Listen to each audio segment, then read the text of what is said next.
What cigarette do you smoke, Doctor? More doctors smoke Camels than any other cigarette.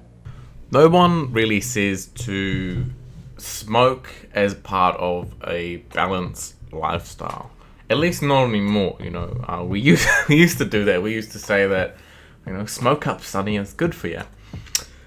And over time, the fact has become more recognized and more accepted in society that smoking cigarettes really isn't good for us. It doesn't really provide us any benefit, and there's a long list of cons. And it's taken a while to get to that point where, it's kind of demonized, it's taboo, it's frowned upon, and it's accepted.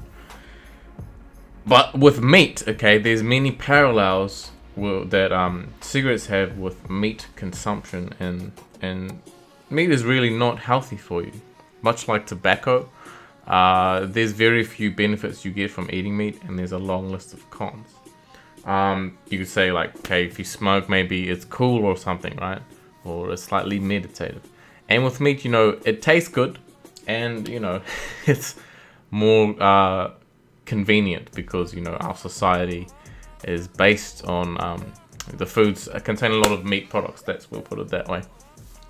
So, for example, if you smoke, obviously there's the cancers, there's the effect on your heart and your cardiovascular system, maybe things like bone health, and hey, you're fucking smelly. And you think about meat eating, a lot of the cons, you could even say they're worse. There's a big association between meats and cancers, particularly processed meats.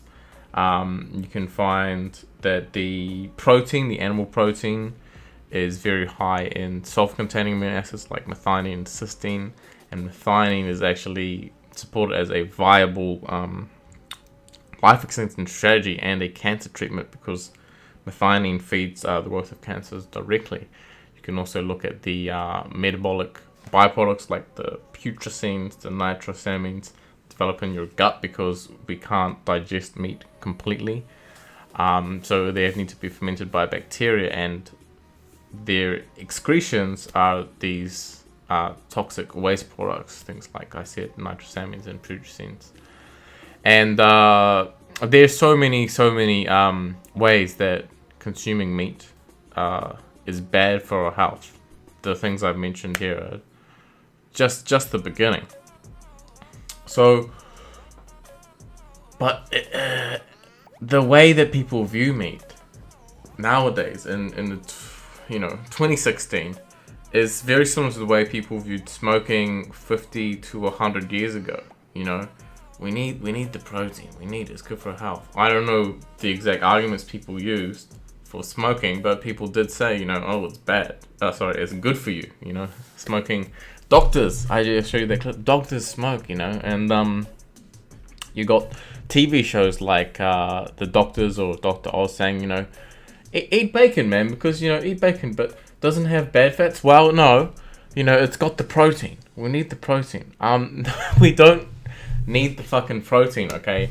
Plant foods have all the protein that we need. There's nothing special about animal protein that's good for our health. If anything, it's bad for our health, okay? You only need 5-10% of calories from protein, and then you're good to go, man. There's no documented protein deficiency in the Western world. So, in the future, we're going to see, I think, a similar trend between meat consumption and smoking, because really, they're basically the same, aren't they? There's very little benefit, and there's a huge list of reasons why we shouldn't be doing it.